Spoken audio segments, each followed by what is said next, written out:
Good evening, ladies and gentlemen, and welcome to this meeting of Brent Knoll Parish Council.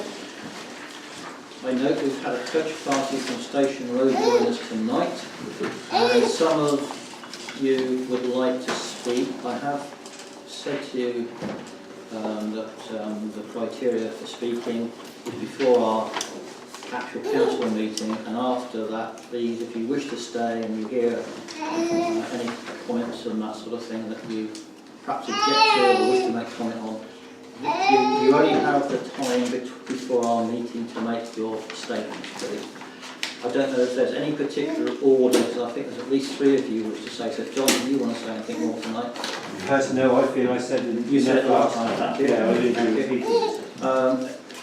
So, at the moment, I think there's three, is it, that wish to say something? Hands up, three. Yeah. Yep, three.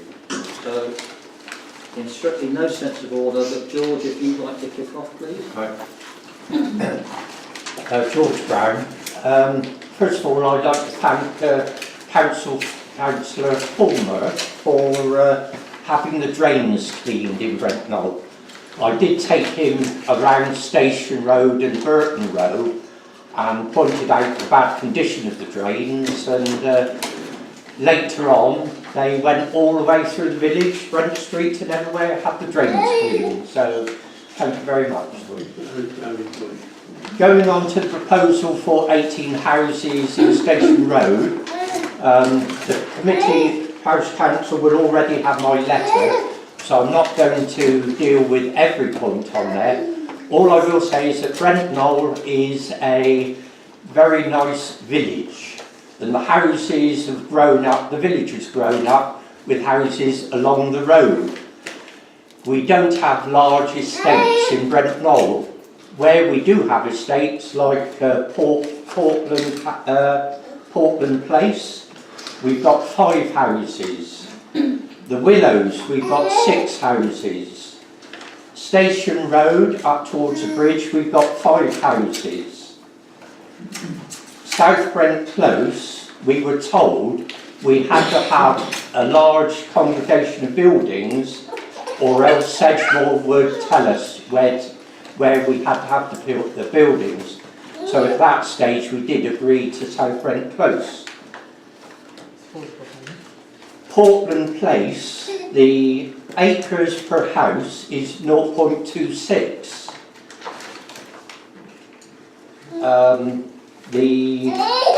My house is 0.35, so we're normally above 0.2. But South Brent Close was 0.1. The proposal for Station Road is 0.09. Basically what I'm saying is that Brent Knoll is a village, and we've grown up. If it had been 7 houses, no problem sort of thing. But we don't do large estates. Thank you. Thank you. Who would like to comment? Yeah, hi, I'm Ian Thompson, I live in Station Road. We moved to Brent Knoll about 2.5 years ago. My wife had wanted to move there for years. We lived in Burnham prior to that, and part of the desire was actually going to somewhere where we wouldn't be surrounded by people, where we'd have a bit of, we'd have lovely views out the back, we had still quite a nice view out the front. What I completely failed to understand, and I'm willing to be corrected on this, is the requirement for affordable housing in Brent Knoll. To me, affordable housing is provided in Burnham-on-Sea and Highbridge. So I can cite the example of my eldest son, who's 24. He wanted to buy somewhere, he bought somewhere in Trade, got in the end, so he could afford it. Why we need 18 houses, 36 parking places, Station Road, as we've seen this summer, especially with the work going on, the traffic has been absolutely awful. It really isn't suited to any more houses. It would also remove signage of the corner. Presumably there need to be fairly significant changes to the road layout. I mean, if you're looking at 18 houses, 36 cars, are you looking at a roundabout? Are you looking at widening the entrance? Presumably it would be up near where the allotments are at the moment. like I say, you can call me a bit snobby or something. We moved here to get away from people. Having another 18 houses here isn't what we moved here for. And with a previous speaker, Brent Knoll is a small village. We have worked hard, we saved a lot of money. We have never taken advantage of affordable housing. We've had to work very hard for what we've got. And at the moment, we have what we got. We have what we want. If there's building there, and my wife hasn't come tonight because she's extremely emotional about this, and she said she wants to move if it goes there. I can't imagine anyone on Station Road would be remotely in favour of this, and I would think there'd be a fairly strong opposition to anything that the council go ahead. I know it's in consultation at the moment, but I think already there's quite a few of us actually getting ready to object if anything does become more firm. Thank you very much for hearing me. Thank you. And finally, Kevin Goodhue from Station Road. I'd like to also thank Mr Colwick for distributing a letter I sent to Sedmore Affordable Housing last week. I know that you don't have to read it apparently, but he has distributed it, and I'd like to say thank you for doing that.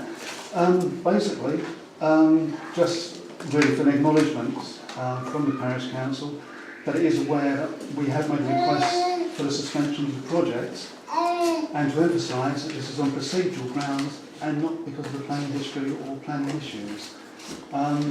We honestly don't think the affordable housing team have done their homework before they went to consultation and Parish Council, and quite frankly the document they reported to you in June. I don't know, we're concerned that's an accurate account of the affordable housing team's activities. We think you've been sold short, and possibly the community is as well. Thank you. thank you.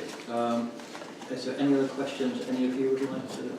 No questions. I'd just like to say that I'm here to represent Roger and Jean Milton in September Cottage, or right on the bend.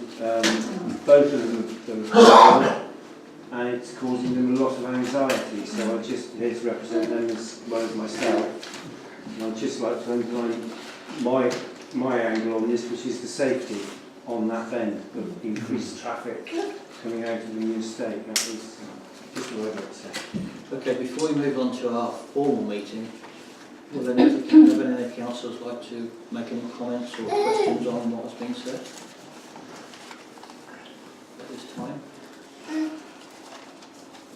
Can I just say that on item 4 on our agenda, we have 2 representatives from Sedmore, the affordable housing project, and they will be making make the council aware of the stage that we are at in terms of the consultation process. And I would stress again that we are in a consultation process. This is nowhere near considering any planning, outline planning or detailed planning. Strictly speaking, we were due to start at 7:30.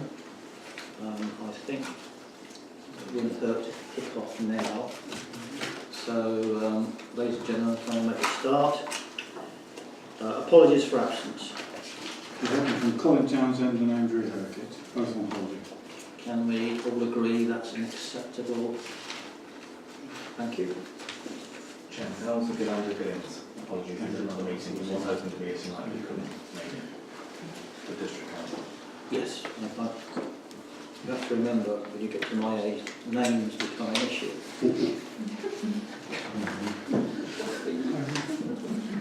So thank you for the clarification and support. Right, so declarations of any pecuniary interest or personal or prejudicial interest, please. Bob, I guess, planning.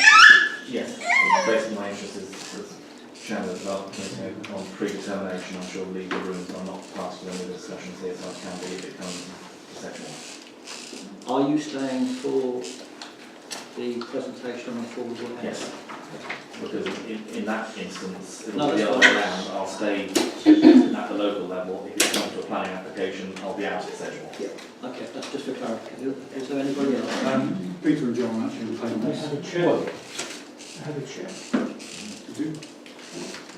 And also, there is the wooden screen between the toilet and the car park.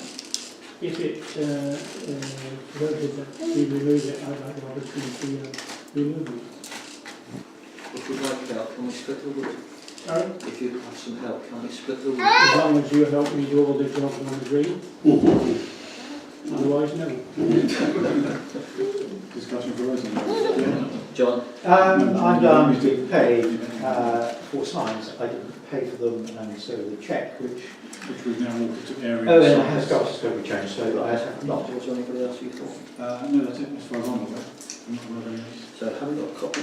So you all had a copy of the minutes of last meeting.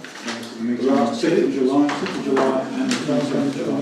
So the first will be the 6th of July and then the planning meeting we had on the 27th.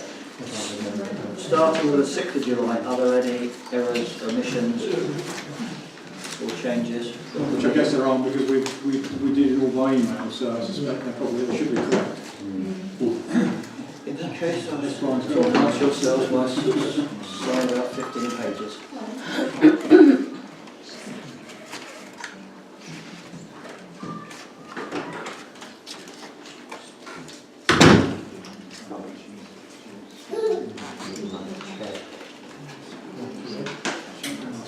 Good, that's all I'm doing.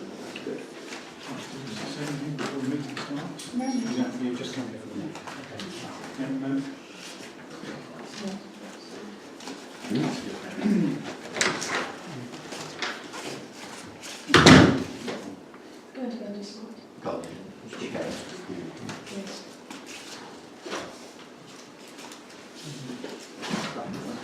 And the meeting, 27th of July, Andrew very kindly took the announcement.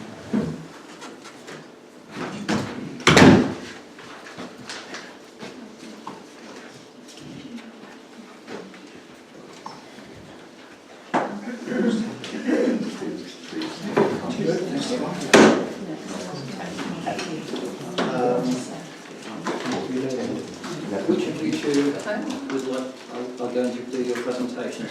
I'm happy to, Mr. Chair. Duncan, please. Thank you ever so much, Mr. Chairman. I will try and pick up on what the speakers said earlier. I think it's useful to hear what local people feel, because obviously the event that the Parish Council asked us to facilitate in June was very much about getting something out in the public debate and actually getting people familiar with what the Parish Council and our affordable housing team have been looking into over the last year or so. And I think it was a useful event. It certainly invoked some very healthy debate, obviously, and people were passionate in both directions. Certainly, there were lots of people saying, I will go through it in a moment, but there were people in favour of the principle of development, and there were people that were fervently against it, and that's not uncommon in any housing development discussion. I did, Esther and I have locked up a briefing paper for members. I hope you've all got a copy.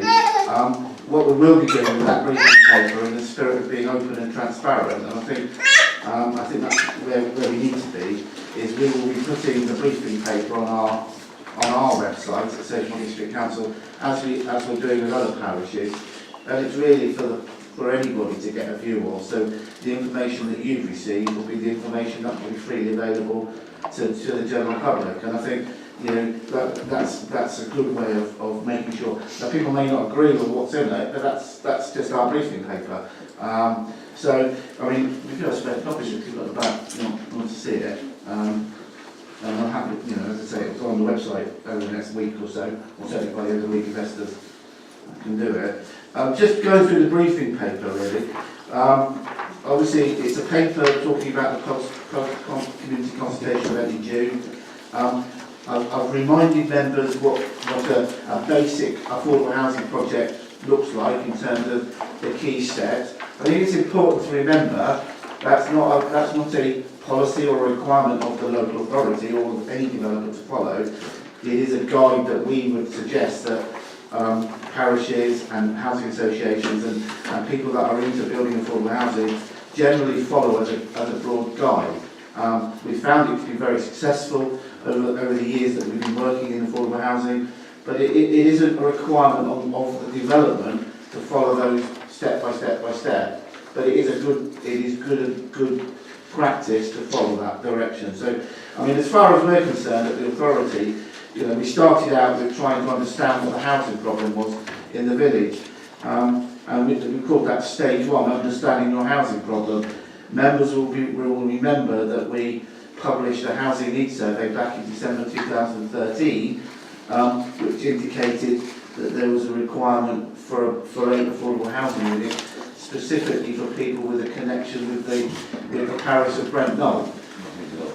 Now that figure will change over time, because people's circumstances change over time.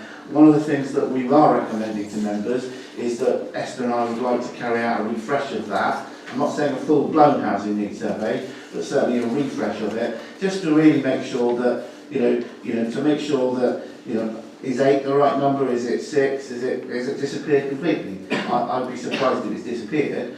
But we're confident based on the information that we hold at the local authority in terms of the housing register. We're confident from our discussions at the consultation event that there are a number of families and individuals who made themselves aware to us, and I'm sure they spoke to several members of the Parish Council on the day, and were telling us about their housing challenges, and were saying very much around, I have a connection with the village, I'm often living in the village, sometimes working in the village, but I'm struggling to find somewhere secure at a price that I can afford. And that's, again, not uncommon in villages such as Brent Knoll. We're not talking about building massive council estates.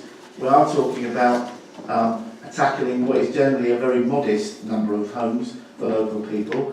And if we look around the neighbouring villages where we have done some work, and we are doing work, we're talking about in East Brent and Rookswood, we built somewhere in the region, I think it was 10 in the first phase, and when the Parish Council over there recognised they were still coming up short and they wanted to build some more. Now that's unusual to have a second phase, but Lyncham were in the same sort of broad area, 8 to 10 units, and Mark, again, we're looking at 10 to 12 units. So we're not talking about a huge number of units, but we are talking about a not insignificant number.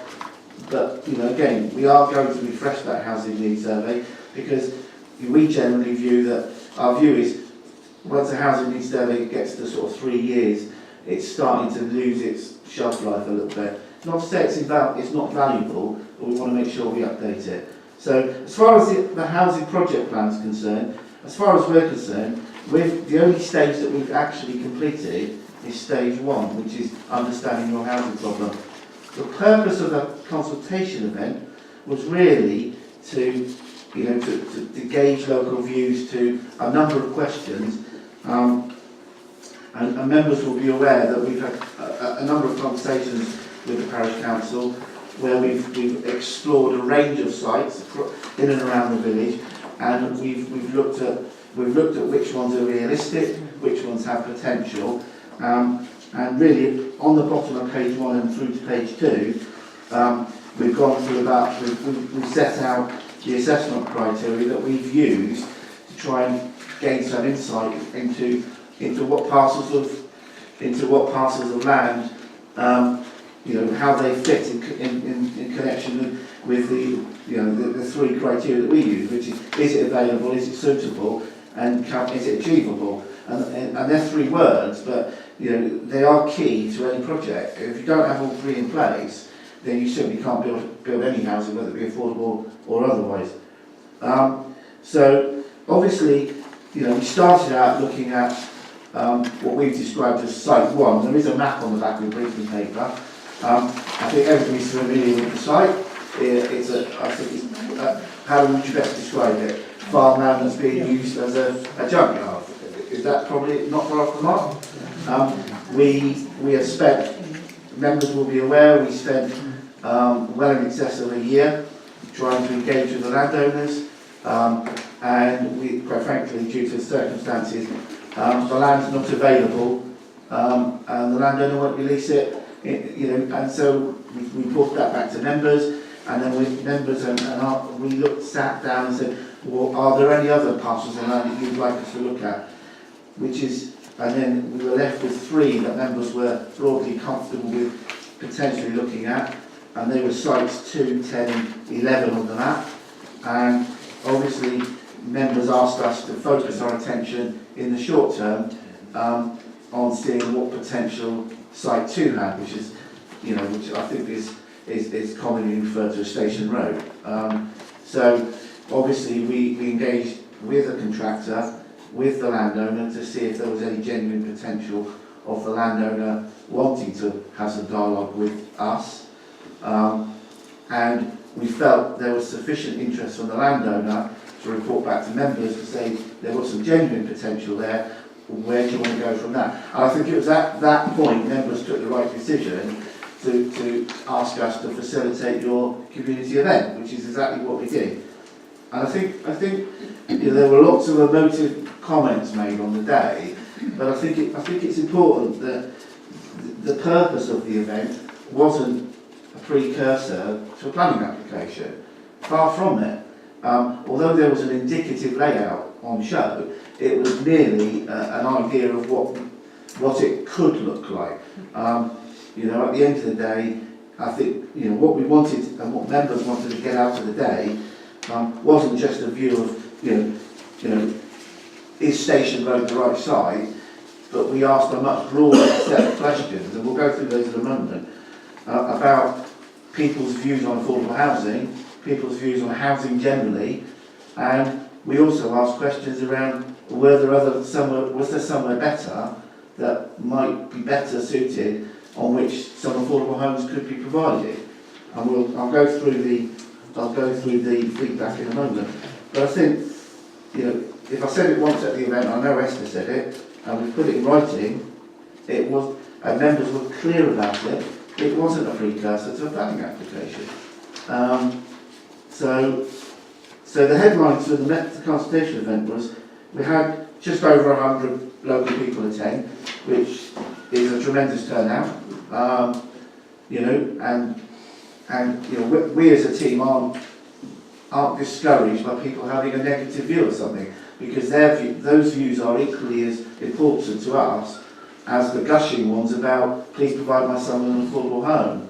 And because obviously this is about potentially building some homes in a village where hopefully the village will accept it. So again, over 100 local people turned up, took the time to come and see what was going on and give their views. What was slightly disappointing, unfortunately, was we actually received 42 responses. 7 we couldn't make head or tail of, because either they hadn't bothered filling it in, or there was nothing on it that we could actually tangibly use. So we had 35 responses that were filled out and that we could look at. Not unsurprisingly, 2/3 roughly were from people living broadly in the Station Road area, and that's not uncommon, because putting it bluntly, if someone was talking about building houses near my home, I'm pretty sure I'd have a view on it as well. So we had a good turnout from Station Road, and we appreciate that the people of Station Road took the time to fill out the forms, because it's important that they gave us their views. So just turning over onto the next page, which has got half a paragraph on it. So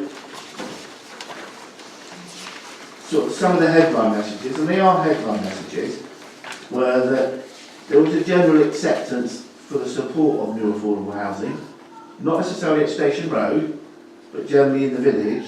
There was an acceptance that there was a requirement for a small number of affordable housing units.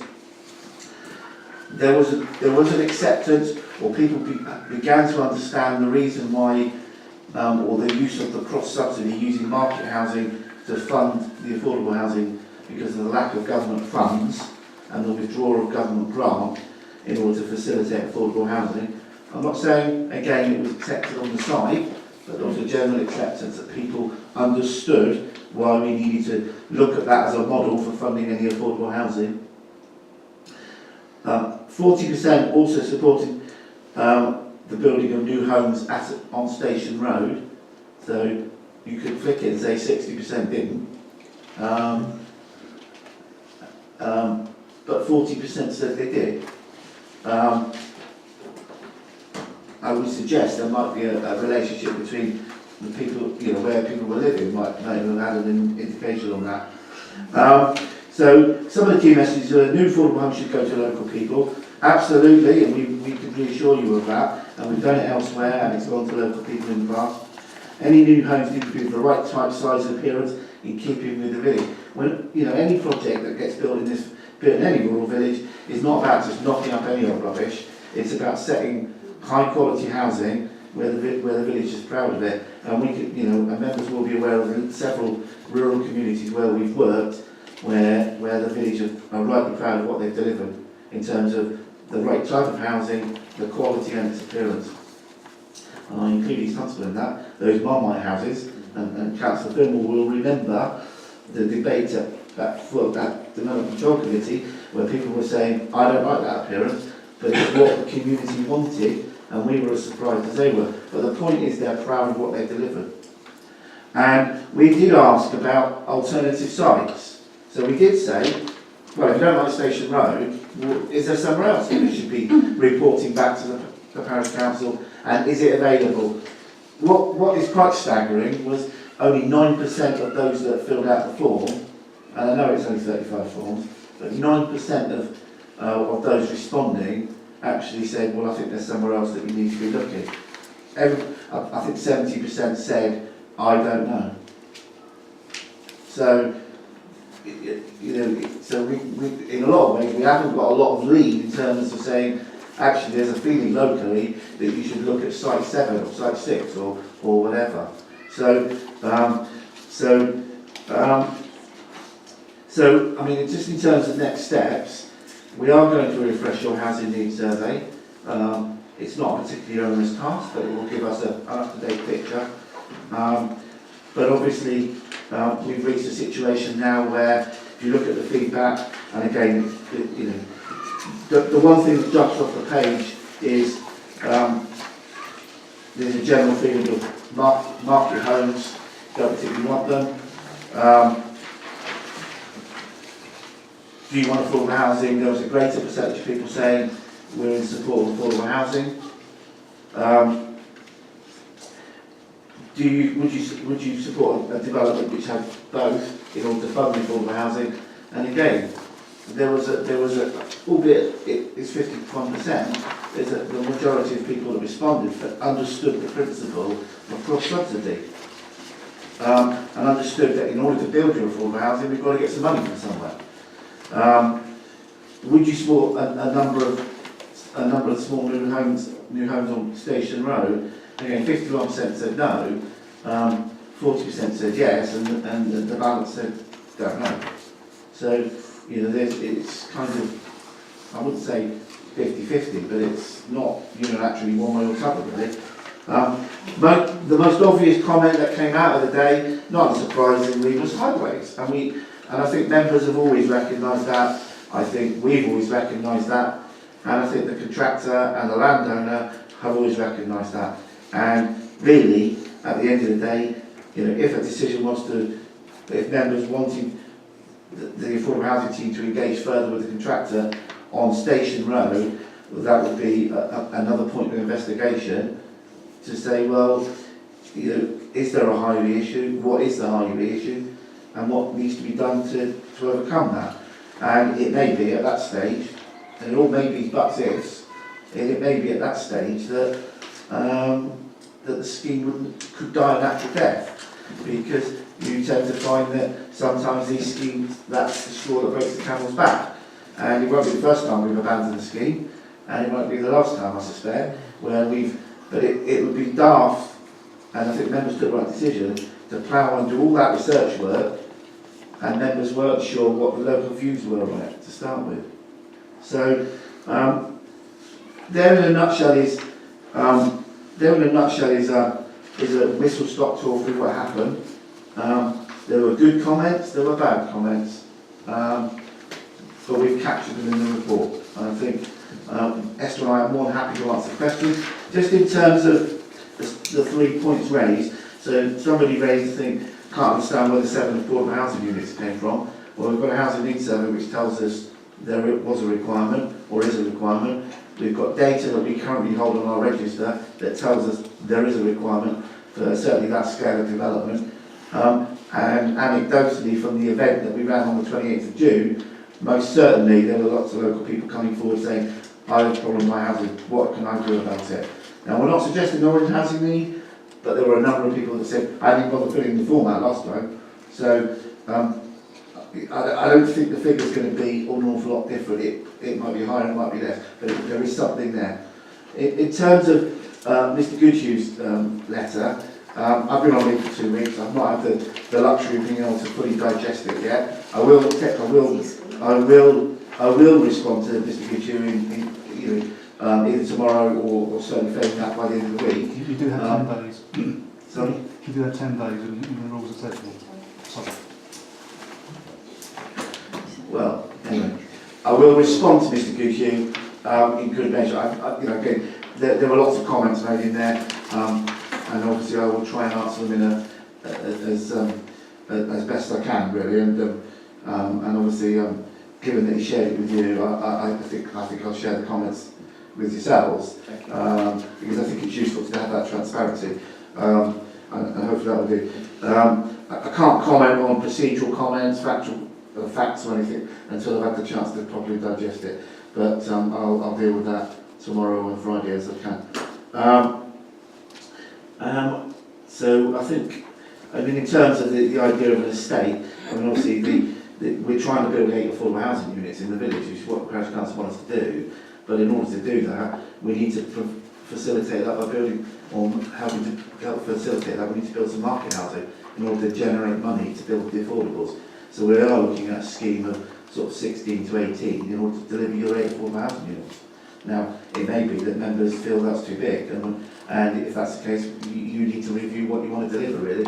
The one thing I can absolutely say now, as it stands today, is we can't build a scheme we cannot build a scheme exclusively of affordable housing, because we simply cannot get our hands on the necessary public investment from central government at the moment. So we are entirely reliant on this cross-subsidy model until such time as central government decide to reinstate the grant system.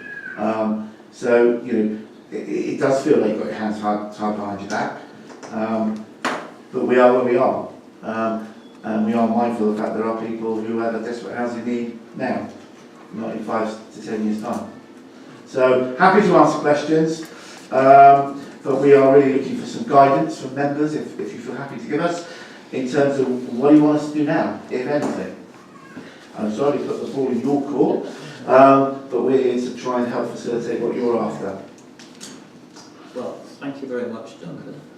I guess the first point, you mentioned this refresh survey. What's the timescale would you see on that? We're probably talking, Esther's got a bit on in September. We're probably talking the back end of October, realistically. We'll get a draft out. So we'll kick it off in early October. And you mentioned that could be reduced. We don't know the answer to that question. I'd be amazed if it was. When I say reduced, in other words, I wasn't in the village when you did the original survey.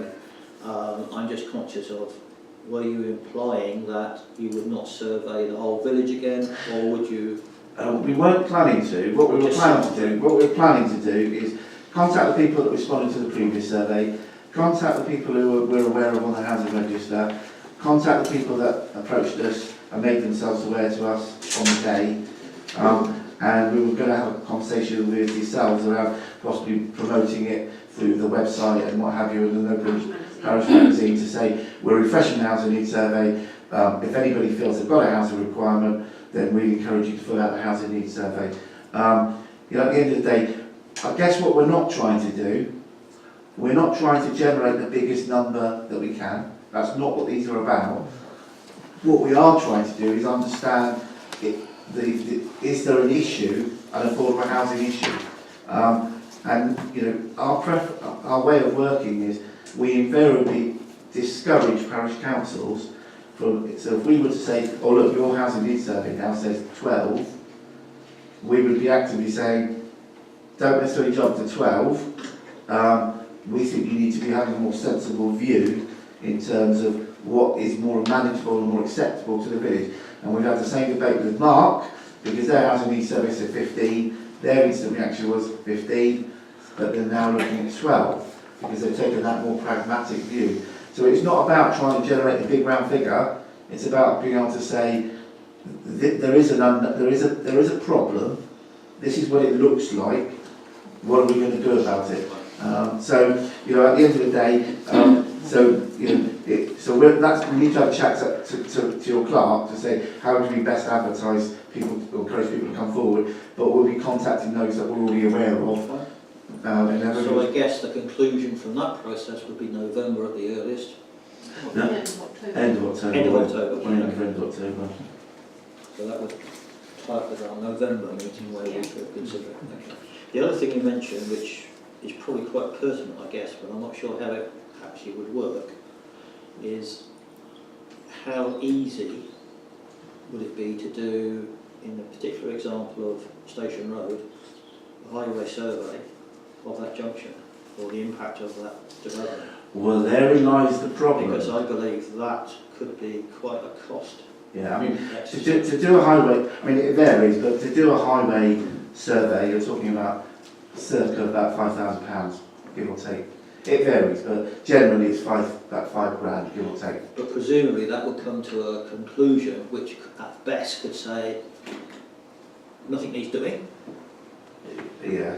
At worst, from a terms of cost, it could say, well actually, the Station Road will need realigning at the junction. Correct. We might need a roundabout, and all that goes with that. Absolutely. And possibly getting into land which is not part of the potential development to accommodate any changes to the road structure.